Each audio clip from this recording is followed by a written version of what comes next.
Los cirujanos vasculares creen que ser cirujano de trauma es fácil, que no requiere habilidades quirúrgicas. Toda persona vascular que me entrenó dijo, eres demasiado talentoso para desperdiciar tu talento en trauma. Yo fui tu primera contratación. Me siento muy afortunado. Para quienes no lo saben, si no estás entrenado en Estados Unidos, no puedes tener ninguna actividad clínica significativa. Cirujanos como nosotros pueden ser un gran activo para otros cirujanos. Masacramos el nombre de los instrumentos quirúrgicos. Nadie entendía nada y luego decían cosas como skitters y yo decía, ¿qué demonios es un skitter? Señor, es un mosquito. ¿Qué demonios es un mosquito?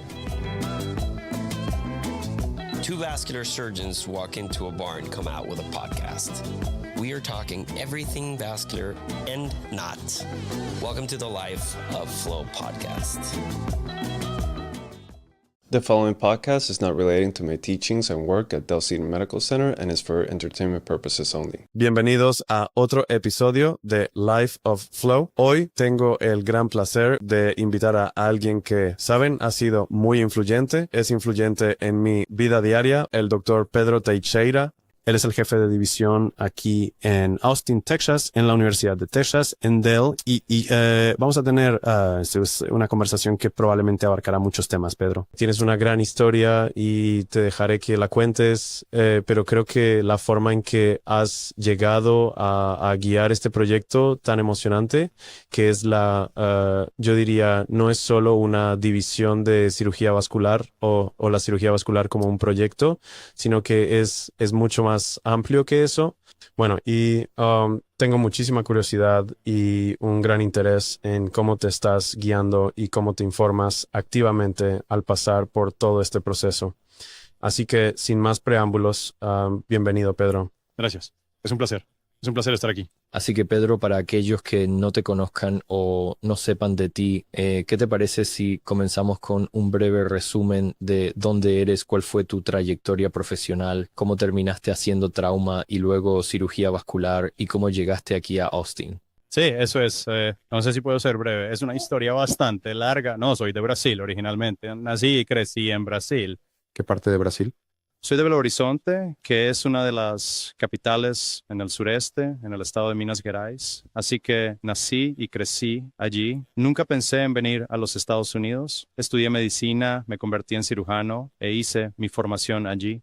El trauma era mi pasión, ¿verdad? Y en una gran ciudad de Sudamérica, la violencia, lamentablemente, es algo que vemos todos los días. Realicé mi formación y acabé trabajando en el hospital de traumatología más grande de la ciudad. Y esa era mi verdadera pasión. Era lo que realmente quería hacer y perfeccionar y en lo que de verdad quería destacar. ¿En ese momento te atraía mucho el trauma vascular? En ese momento no se le daba tanta importancia. El trauma vascular era parte del trauma como todo lo demás. No es para el vascular. Sí teníamos cirujanos vasculares que trabajaban con nosotros, pero es un hospital muy ocupado. Teníamos 5 profesores de guardia cada noche y un cirujano vascular de planta, así que 6 cirujanos en el hospital. Es un hospital súper grande, pero la cuestión es que su área de influencia es de aproximadamente 2,5 millones de personas. Y en aquel entonces, cada paciente herido acudía a este lugar.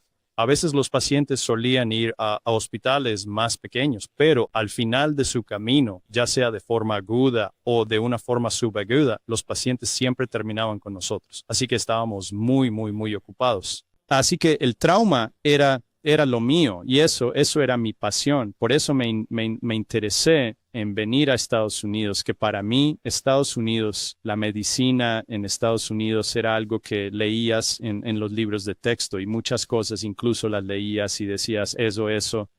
Yo no creo que ellos lo hagan de esta manera, porque está tan alejado de la realidad que nosotros habíamos vivido que uno se pregunta, ¿de verdad es así como lo hacen? Y en ese momento tuve la oportunidad de venir a Los Ángeles para hacer ¿Fuiste un adjunto en ese momento? Era cirujano adjunto.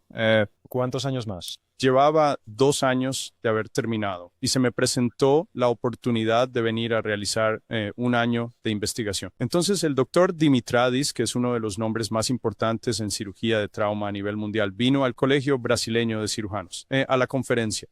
Y él terminó conociendo a uno de mis profesores de la Facultad de Medicina y nos puso en contacto. Ella habló con él y le dijo, conozco a un chico que probablemente estaría interesado en trabajar contigo por un tiempo. Así que dije, sí, reunámonos, hablemos de ello. Me puse en contacto con el doctor Dimitradis, él ¿Casado y con hijos? Yo ya estaba casado, pero no tenía hijos. Oh, sí. O sea, estaba casado, pero sin hijos. ¿Cuántos años entonces? Yo tenía 20, tenía 20. A ver, déjame pensar un momento. 27. Saberlo es duro. 27, tenía 27 años. Así que El plan era venir aquí y hacer un año de investigación sobre trauma para cómo realmente mejorar mi nivel académico, para adquirir algo de experiencia. No podría ejercer porque para quienes no lo saben, si no estás entrenado en Estados Unidos, vienes aquí, no puedes tener ninguna actividad clínica significativa. Así que el objetivo principal era realmente hacer investigación para familiarizarme con el sistema de trauma en los Estados Unidos y luego regresar. Y todo eso cambió porque hubo un gran entusiasmo de mi parte al ver lo que se está haciendo aquí, lo que se puede lograr aquí, viendo cómo no hay límite para muchas cosas. Si quieres hacer un buen trabajo, hay mucha infraestructura disponible para que puedas lograr cosas. Así que mi pensamiento inicial fue, realmente quiero realizar trabajo clínico en los Estados Unidos. Y luego, porque el sistema no permitía en ese momento la certificación de la Junta, sino hacía una formación de residencia formal, mi decisión en ese punto fue, está bien, déjame hacer la residencia de nuevo. Así que eso fue lo que hice. Decidí hacer la residencia de nuevo, cirugía general, que es el lugar donde hacía mi investigación. Empecé a hacer la residencia, pero aún así ¿Tuviste una posición clara? Sí obtuve un puesto categórico. Oh, qué lindo. yo hice como 2 años y medio de investigación y en ese momento ya tenía como 40 publicaciones. Yo presenté en todas partes. Realmente tuve mucho apoyo del equipo con el que trabajaba, tanto la doctora Dimitriadis como todos los demás. Así que esa fue la razón por la que pude obtener esa posición. Entonces, para los médicos graduados internacionales, tenemos muchísimos seguidores de Latinoamérica. Bueno, cuando uno aplica a la residencia, hay 2 tipos de puestos. Uno es que eres parte integral del programa y a menos que cometas un error grave, vas a terminar. O de alguna manera estás en este limbo temporal donde tenemos un puesto, te estamos probando, pero no estamos seguros de que te vayamos a mantener. Yo también fui bendecido de la misma manera, ¿sabes? Porque lo que me ocurrió a mí fue que el puesto, la verdad, no estaba incluido en la convocatoria y fue aprobado, fue injusto, como que en el momento en que lo aprobaron, la convocatoria ya había terminado. Y entonces tenían esa posición categórica para el primero de 2005 que estaba ahí flotando. Y ya había hecho vascular y una abeja y todo lo demás como tú y fue solo cuestión de pura suerte. ¿Cómo se hace para, como que llegas de interno siendo ya como un cirujano completo, ¿sabes? no es solo estar listo. Faltan 2 años. Bueno, entremos en materia. Fue divertido. Te contaré un par de buenas historias de mi etapa porque entré en PGA haciendo HMPs y EDB, pero te contaré la mía si tú tienes algunas buenas. ¿Y fuiste entrenador de Supera, no? Sí, porque es interesante. Tú estás completamente capacitado en el sistema donde, ya sabes, yo hice mucho como residente en mi país de origen. Hice muchísimo, así que no se trata solamente de esos 2 o 3 años que ya llevaba ejerciendo. Mi formación y la experiencia que tenía ya eran bastante sustanciales considerando absolutamente todo. Y ahora vienes tú y te conviertes en el último, el eslabón más bajo. El emprendedor. Sí, sí. Es lamentable que el sistema funcione de esa manera. Sería bueno si el sistema tuviera cierta flexibilidad para adaptarse a cada uno de los residentes de una forma distinta. Por ejemplo, yo solía pensar, bueno, creo que tiene sentido que alguien que viene de un país diferente haga un entrenamiento clínico, porque el sistema es diferente. Hay muchas cosas a las que necesitas ajustarte. No deben ser 5 años, no debe ser una residencia entera, ¿sabes? Esos primeros 2 años podría haberlos usado para aprender otro idioma. Habría sido más útil para mí, ¿verdad? Porque no estás haciendo un trabajo significativo en ese momento. Eso para mí estaba mejorando mis habilidades. No sé, Pedro, pero mi mayor desafío era que me pasaba, por ejemplo, los fines de semana durante horas leyendo acrónimos, porque yo decía, ¿pero qué demonios es ESRD? Sí, ¿qué dicen? No sé. Y habíamos estado de ronda porque también en el primer año te mandan a la UCI y mierda, estoy en la UCI haciendo rondas y ellos decían, pues ESRD, HDL, bla, bla, bla, bla, bla. Y yo decía, uy, ¿qué estamos viendo aquí? Es lo mismo. En español no usamos los acrónimos tan a menudo. Quiero decir, tal vez sí lo hacemos, pero ¿sabes? Simplemente no forma parte de la jerga médica. Así que esa fue como la primera barrera lingüística divertida, mis acrónimos. Y luego la segunda barrera divertida fue cuando finalmente entré al quirófano. Como que masacramos el nombre de los instrumentos quirúrgicos.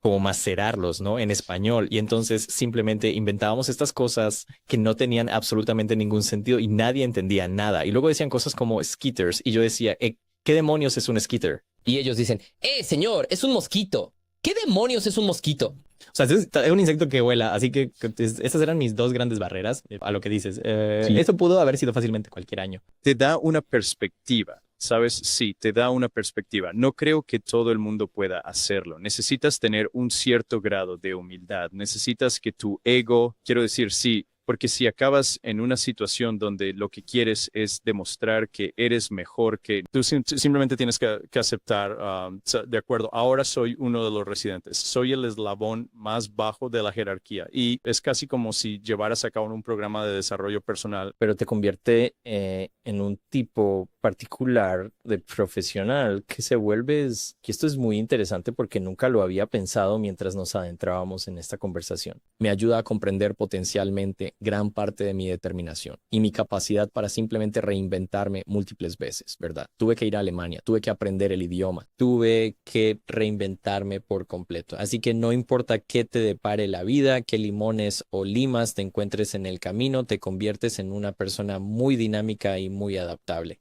Y supongo que de esta manera este avance profesional tan fortuito que has tenido fue un paseo por el parque, porque vienes de un lugar donde has tenido que empezar tantas veces que arrojado a la jaula del león con esto nuevo, dices, bueno, supongo que tendré que aprender cosas nuevas y adaptarme a todo esto. Pero eso te convierte en una persona muy especial. Y luego también te demuestra que muchos de los roles que las personas desempeñan en un grupo, como en un equipo de trabajo, no están necesariamente vinculados a los títulos que poseen, ¿verdad? Por ejemplo, digamos que estamos de turno de trauma y yo soy un interno en ese turno de trauma. Y luego tenemos un residente de segundo año, uno de tercero, un jefe y un adjunto. Pero en ese momento yo tenía el mismo grado de experiencia que uno de los adjuntos, ¿no? Entonces el rol que yo tenía que desempeñar y el significado para el equipo de tener un interno que tenía la experiencia de un adjunto, pues ponía al equipo en una muy buena posición, ¿no? No importa cuáles sean los títulos, los cargos de esas personas. Y esto lo llevo a mi vida cotidiana, a mi día a día. En realidad no importa qué títulos o cargos tenga la gente. Lo que verdaderamente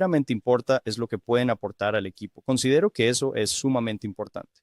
Lo más difícil, Pedro, que he notado en puestos de liderazgo es que tú lo crees, pero la gente a tu alrededor espera ese título. Y por eso tu mayor logro como jefe es entender cuál es la definición de éxito para cada uno de los miembros del equipo, porque necesitas que realicen una tarea específica. Pero también necesitas saber cuál es la definición de éxito de Lucas y entenderla a través de su perspectiva para que puedas hacerlo feliz y él también esté haciendo la tarea que de alguna manera necesitas que haga para el grupo más grande. Y eso es muy importante y también es importante cuando estás en la fase de incorporar gente al equipo. Debes asegurarte de que lo que los hace felices esté alineado con el objetivo general de tu empresa, ¿verdad? De cualquier proyecto en el que te estés embarcando. Porque si esas cosas son contradictorias, Lucas nunca sería feliz. Cualquier persona que se incorpore al equipo y cuya realización personal no esté alineada con el objetivo general que tenemos como grupo es algo imposible de lograr. Por eso, la parte de la selección es sumamente importante. Encontrar personas con ideas afines es verdaderamente crítico. Hablemos de cuando te salió la oportunidad de venir a Austin, porque es una historia chula. Ya me la han contado. Tú haces, para pasar esto más rápido, haces cirugía general, te gradúas. Bueno, el caso es que yo estoy haciendo mi residencia de cirugía general, ¿verdad? Me casé. Mi esposa todavía quiere volver a Brasil. Ella todavía quiere volver y ahora estoy metido en cirugía. Bueno, si me paso 5 años entrenando en cirugía general y vuelvo a casa, aún tendría los mismos títulos y los mismos grados. No habría añadido nada. Iba a ir a parar a la misma posición, el mismo salario, nada distinto. Así que dije, quería hacer otra especialidad que de verdad aportara a mis habilidades de trauma. ¿Sigues pensando en volver? No es por mí, sino que lo hago por mi familia. Yo no sabía si mi futuro a largo plazo siempre fuimos muy honestos, así que era casi como un plan de respaldo. Entonces, si necesitamos volver, ¿qué especialidad añadirá a mis habilidades ahora que será la más útil si vuelvo a casa? Así que pensé en hepático biliar por las complejas operaciones que se realizan a veces en trauma y que se requieren en trauma y cirugía de cuidados agudos y luego vascular. Y entonces decidí hacer vascular. Tuve la oportunidad de quedarme en la USC para hacer mi beca de vascular. Hice una beca de trauma y cuidados críticos también, pero luego Hice residencia, trauma, crítica y vascular. Y luego empecé a hacer vascular. Y para mí lo vascular fue lo más emocionante de toda la experiencia porque cuando empecé a hacer cirugía vascular fue la primera vez durante la formación, la reformación en Estados Unidos en la que sentí que era un novato porque ahora no tenía experiencia con lo endo, especialmente con lo endovascular en el pasado. Así que ese fue realmente el momento en que me convertí en el residente vascular. Bien, ahora estoy haciendo cosas que yo soy un novato, necesito aprender esto. Sentí la emoción de aprender, de conseguir. Así que disfruté mucho la parte vascular, la cirugía vascular. Y cuando terminé, quería un trabajo en el que pudiera hacer tanto cirugía de trauma como cirugía vascular. Bueno, cada vez que asistes con un cirujano vascular, dicen, oh, eres demasiado talentoso para desperdiciar tu talento en trauma. Esto es lo que pasa, que los cirujanos vasculares creen que ser cirujano de trauma es fácil, que no requiere habilidades quirúrgicas. Así que toda persona vascular que me entrenó dijo, ¿por qué vas a seguir haciendo trauma, haciendo guardias? Es decir, es horrible. Pero mi plan es hacer cirugía de trauma hasta que sea lo suficientemente fuerte para hacer guardias nocturnas. Creo que es muy importante. Y esto es casi como un compromiso social que tengo. Bueno, porque yo diría, solo iba a decir que no necesariamente creyendo que un cirujano de trauma tenga menos calidad, sino que hablo de la calidad de vida y la capacidad de recuperar tu tiempo y tu tiempo para tu familia y todas estas cosas. Pero este es un compromiso muy arraigado que significa mucho para ti. Me encanta. Entonces, el trauma podría ser muy intelectualmente interesante. ¿Tomas guardia de trauma y vascular la misma noche? ¿O eso significa que haces tu guardia vascular y le añades la de trauma? Tomo por separado. Tomo llamadas de trauma y vasculares. La forma en que yo lo veo, como desde la perspectiva del paciente, ¿verdad? Entonces, si eres un paciente que digamos que tienes un aneurisma aórtico, puedes encontrar al mejor cirujano que puedas encontrar, puedes como preguntar a la gente, puedes elegir al cirujano que te va a atender, aunque no tengas dinero, aún tienes la oportunidad de decidir, no quiero ir a este lugar. Claro, tenemos muchos pacientes que no tienen ninguna opción, ¿verdad? Pero incluso en el nivel más básico, tienes la opción de elegir a tu cirujano. Hay un factor importante en la elección de tu cirujano. En el lado del trauma no hay opción, ¿verdad?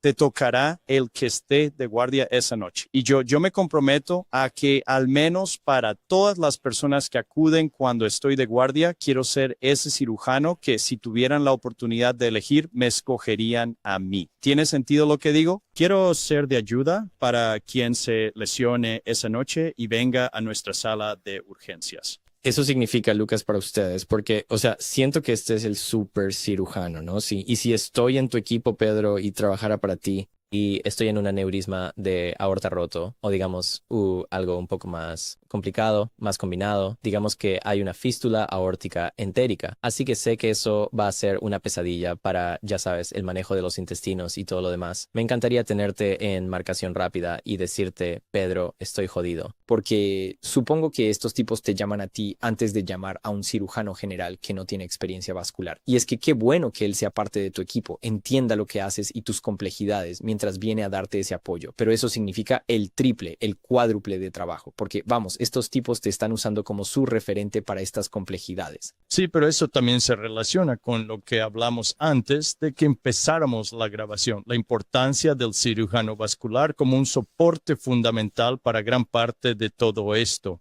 Porque mi situación es un poco diferente, ya que mi especialidad incluye vascular y trauma, así que también cubro esa parte de cirugía general. Pero cirujanos como nosotros pueden ser un gran activo para otros cirujanos. Porque si lo piensas bien en cirugía, cuando es que te metes en problemas es cuando no logras controlar una hemorragia o cuando no puedes aislar un vaso sanguíneo complejo. Esos son los momentos en los que realmente te metes en problemas en cualquier especialidad quirúrgica. Entonces, los cirujanos que poseen esta formación pueden llegar a ser un activo muy valioso para la institución. Eso encaja perfectamente con la forma en que construyes tu reputación como un cirujano que está ahí para ayudar a los demás, ¿verdad? Y eso se relaciona con la parte del liderazgo. Porque si llegas a ser reconocido como alguien cuyo papel es de gran importancia para la institución y también es fundamental para los demás cirujanos, la gente se acercará a ti para planificar casos complejos o para ayudarlos a salir de situaciones difíciles. Te conviertes en un recurso invaluable, ¿verdad? Así que cuando más adelante tienes algún tipo de rol de liderazgo y vas a la alta dirección y estás pidiendo recursos para tu equipo, todos a tu alrededor miran tu solicitud y ellos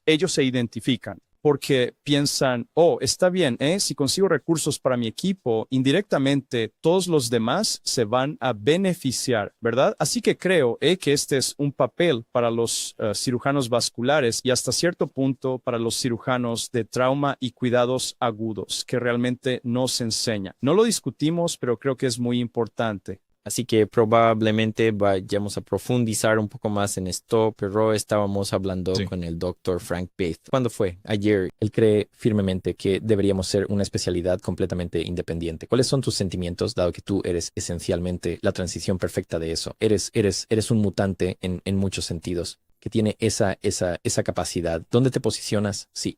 En ese sentido, necesitamos una junta directiva completamente distinta que abogue, porque como bien señalas, los cirujanos vasculares no somos muy reconocidos. Los hospitales no entienden necesariamente lo que hacemos. Nuestros recursos a veces son escasos porque estamos por todo el hospital.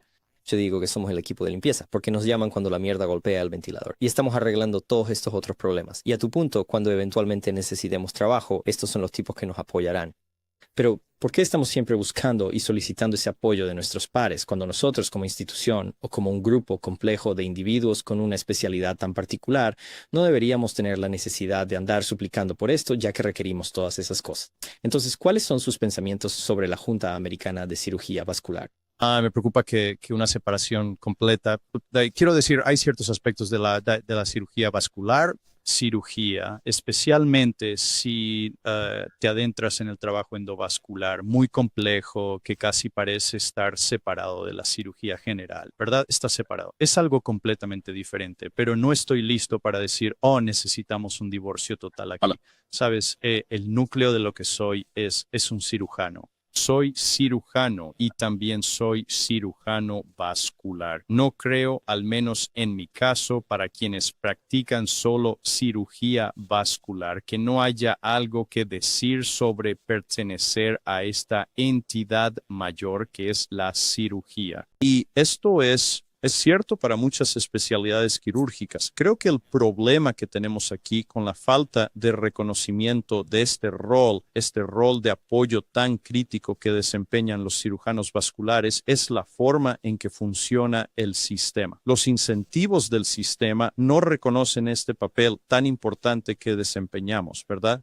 No existe un código CPT para llegar y salvar el día, ¿verdad? Lo cual a veces sería muy importante. Y la forma en que se hace el reembolso, la forma en que el dinero se mueve, la forma en que los recursos son asignados, no es necesariamente, el sistema no está necesariamente preparado, ¿no?, para reconocer este importante papel.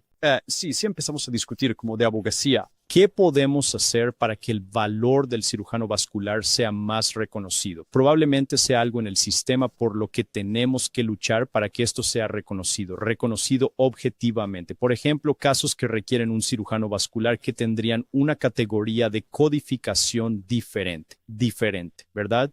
Estuviste allí, el hecho de que estuvieras en el caso ya hace del caso un caso complejo, sí. Modificadores, por ejemplo, diferentes, o sea, modificadores con un diseño más creativo. A veces solo estás de respaldo. Exactamente. Muchas veces uno simplemente está como disponible. Y el estar disponible no hay un reconocimiento monetario por el hecho de estar disponible. Solo cuenta si de verdad tienes que hacer acto de presencia.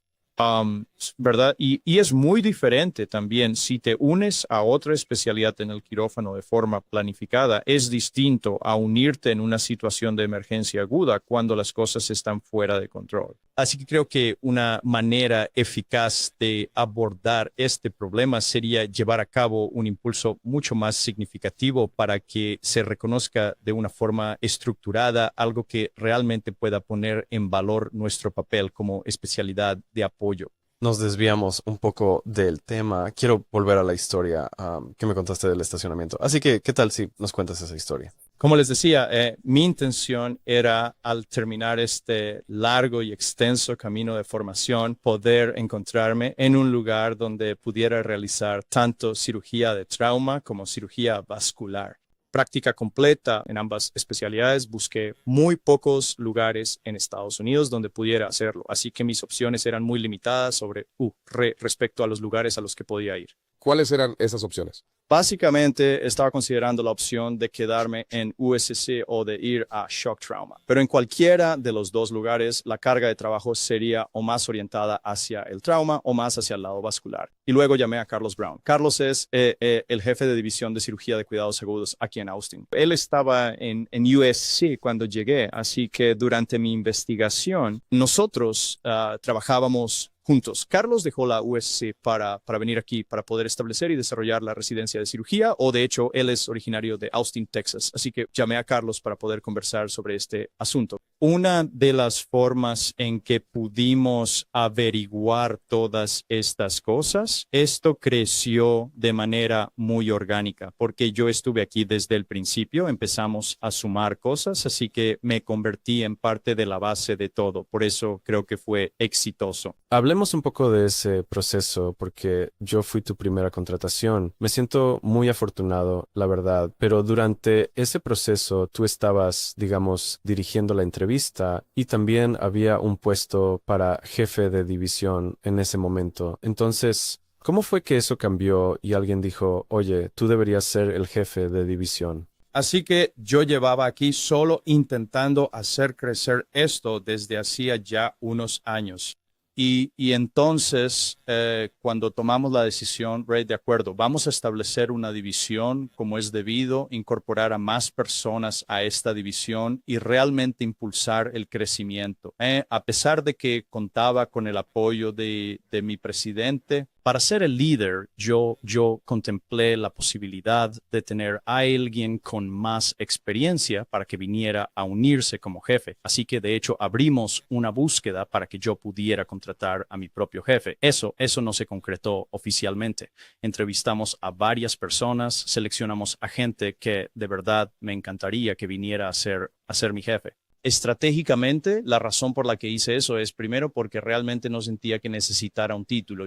Eso no era algo que realmente me apasionara y eso no era realmente importante para mí. Lo que realmente quería era tener la capacidad de hacer crecer la división y de muchas maneras traer a alguien de mayor renombre nacional y de mayor calibre en el ámbito vascular, especialmente porque yo, siendo inversor en trauma, siempre estoy un poco dividido. Es muy difícil crecer en uno de esos dos entornos. Así que yo de verdad creí que, bueno, traer a alguien de ese nivel, sí, tendría mucho sentido. Y entonces llegó el COVID. Las cosas se pusieron, los plazos se extendieron un poco y nosotros seguimos adelante. Incluso una de las personas que estamos entrevistando para el puesto de jefe me dijo, ¿por qué? ¿Por qué estás haciendo esto? Quiero decir, tú eras el que estaba haciendo que esto funcionara. No tienes por qué traer a nadie más para llenar ese vacío, ese papel, ese rol. Tú deberías simplemente hacerlo. Y luego hablé con Kevin, quien es nuestro presidente, y decidimos, bueno, entonces quizás lo hagamos. Y la forma en que lo hicimos, de hecho, yo pasé por un proceso completo de entrevistas. Así que nosotros seguimos exactamente el mismo camino de búsqueda que habíamos establecido para los candidatos que venían a entrevistarse para el puesto. Yo pasé por exactamente el mismo proceso.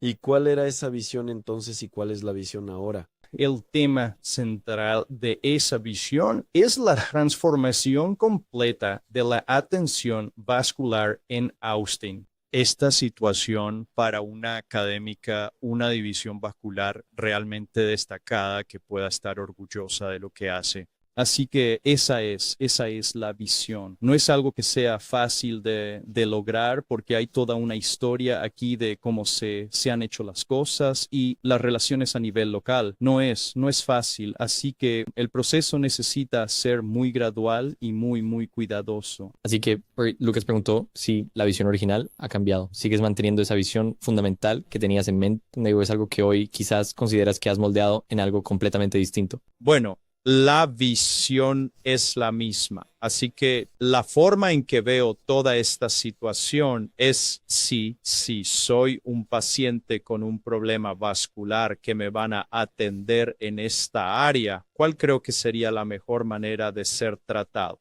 Eso da forma a lo que estamos intentando construir. Y es interesante, una parte fundamental de la visión se relaciona directamente con la manera en que trabajamos con las otras especialidades y cómo colaboramos con personas diversas. Un buen ejemplo de esto es cuando yo era la única persona, o sea, yo era literalmente la división de uno. Mi compañero de trabajo era uno de los cardiólogos, Peter Montleon. Él llegó, sí, justo después de que yo llegara, poco tiempo después.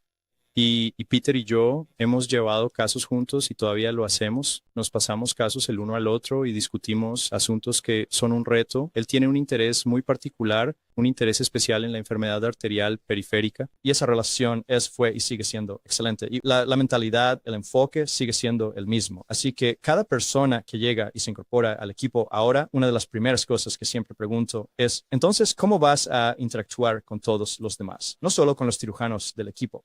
¿Cómo vas a colaborar con los tecnólogos vasculares? ¿Cómo vas a colaborar con los cardiólogos? ¿Cómo vas a colaborar con los radiólogos intervencionistas? Porque esa colaboración es muy fácil para nosotros decir, oh, esto es algo multidisciplinario. Esa palabra está tan sobreutilizada. Se usa mucho y no tiene valor la mayoría de las veces, pero más allá de lo multidisciplinar, esta relación interpersonal entre especialidades que hace que el trabajo sea divertido cada día y que permite a los pacientes recibir habilidades que provienen de diferentes formaciones profesionales, creo que es fundamental. Me pregunto, ¿cuál fue la razón principal por la que aquellas personas que te hubiera encantado que asumieran la posición de jefe cuando buscabas rechazaron el puesto, en tu opinión, si es que lo compartieron? No fue solo declinar el puesto, había al menos dos personas. Puedo citar a una. Uno es Vincent Rowe. Vince era mi director de programa y una de las cosas que yo quería era que Vince se convirtiera en jefe y quería que fuera mi jefe aquí. Y la conversación con Vince en aquel momento fue precisamente a eso. Quiero decir, él vino, se presentó a la entrevista y estaba muy interesado. Yo estaba interesado, todos estaban interesados. Y entonces llegó el COVID y luego hubo una pausa. Y esa pausa creó un vacío que cambió un poco las cosas. Y él fue quien en algún momento de esta discusión dijo, ¿por qué no lo haces tú mismo? Entonces, si no fuera por el COVID, ¿crees que sería un jefe hoy? Creo que habría sido muy probable que Vince Rowe fuera el jefe en mi lugar. Así que ahora, sintiéndote probablemente mucho más cómodo en tu papel, ¿crees que hay alguna necesidad de que sigas buscando en algún momento? ¿O en este punto sientes que el jefe de cirugía vascular está aquí y ha llegado para quedarse? Quiero decir, estoy aquí para quedarme. No me iré a ningún lado, ¿verdad? No me iré a ningún lado. Yo me apego a la visión. Creo que estamos en un camino hacia el éxito. Creo que el crecimiento que estamos experimentando es muy emocionante. Y ahora mismo estoy en una situación diferente. Me encantaría tener gente con una experiencia nacional significativa, con una reputación nacional. Realmente me preocupa que algunas de estas personas puedan cambiar el camino de una peor manera. Así que estamos siendo sumamente cuidadosos cuando consideramos gente para unirse al equipo. Y ni siquiera estoy pensando, ¿quién va a ser el jefe? Tenemos una relación muy, muy buena. Puedes hablar de la cultura, porque una de las cosas que, sabes, me mantiene aquí es la cultura. Estoy muy contento cuando entro al trabajo. Estoy muy contento cuando trabajo con los residentes, con el personal, con nuestro grupo. Y eso no es fácil, Y mientras respondes, porque para mí es que no conozco el sistema, pero es la cultura de la cirugía algo extendido. Pues en tu propia microatmósfera de cirugía vascular, donde la cultura es sumamente benigna, es algo muy extendido, pero creo que tú eres sumamente intencional en la forma en que la perpetúas y la expandes. ¿Hay algún proceso involucrado? ¿Es esto algo que surge de forma natural? ¿Es algo en lo que te concentras con muchísima intensidad? ¿Y podrías, por favor, darme más detalles al respecto? Cuando hablamos de este liderazgo, hay dos maneras de hacerlo. O se trata del líder o se trata del equipo. Y no es que esté lanzando, digamos, conceptos de liderazgo al aire. Esto es la forma en que yo lo veo. Y no creo que deba ser sobre el líder. En muchos lugares, la estructura consiste en ascender una pirámide y luego debe beneficiar a la cúspide. Y honestamente no creo que esa sea la mejor manera de hacerlo, porque incluso si tuviera éxito en ese modelo, estando en la cima, no creo que me sentiría plenamente realizado con esa experiencia. No es solo simplemente no es lo que yo quiero, ¿sabes? Preferiría tener a personas que estén más cerca de mí, que puedan discutir las cosas con más franqueza. No quiero que haya 20 grados de separación entre la posición que yo ocupo y la posición que ocupa cada uno de los demás en el equipo. Creo que la proximidad que tenemos es fantástica y creo que la capacidad que todos ustedes tienen para venir y decirme las cosas que no estoy haciendo bien es excelente. De hecho, me gusta mucho eso. Y creo que fomentar esa cultura es muy importante para mí, muy importante para mí. Odiaréis que trajéramos a alguien que lo estropeara todo. Por eso estamos siendo muy, muy cuidadosos en esta selección. Cuando decidiste asumir este cargo y a lo largo de todos estos últimos años en los que lo has estado desarrollando, ¿has realizado alguna acción de forma intencionada para tu propio crecimiento o mejora personal?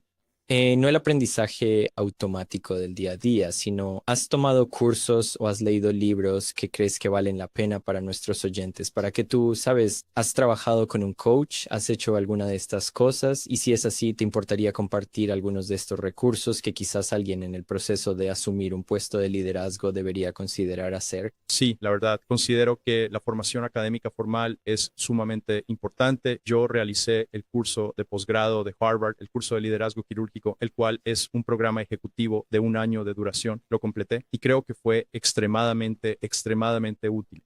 Sabes, estoy leyendo cada vez más al respecto. No se trata necesariamente de lo que es el liderazgo clásico, pero recientemente leí un libro que le estoy diciendo a todo el mundo que lea. Se llama 4000 semanas. ¿Sabes qué es 4000 semanas? Es la duración de nuestra vida. Vaya. El autor es la persona que se encarga de la narración, de la lectura del audiolibro.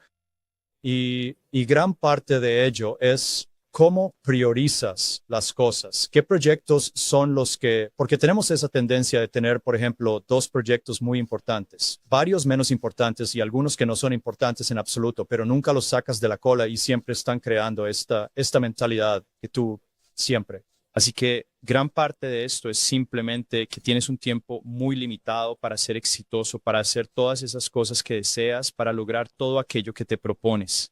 Necesitamos deshacernos de algunas de estas responsabilidades y de algunas de estas cosas y simplemente soltar muchas cosas, lo cual siempre me costó mucho. Sí. Nunca, quien no suelta, tú como que te conviertes en un acumulador de proyectos sin terminar solo porque no quieres decir que no. Mucha gente viene a ti y te dice, haz esto. Sí, dices, sí. Pero luego hay muchas cosas que no están sumando a tu satisfacción, no están ayudando a tu equipo. A nadie le importa y solo creas este ambiente. Pero volviendo a la formación, creo que la formación es importante. La formación formal te enseña un idioma, ¿sabes? Hay un lenguaje del mundo de los negocios, de las finanzas, entender cómo el dinero se mueve, entender lo que es importante para una empresa cuando miran el resultado final. Yo creo que eso es absolutamente crítico. Hay que hacer algún tipo de proceso formal.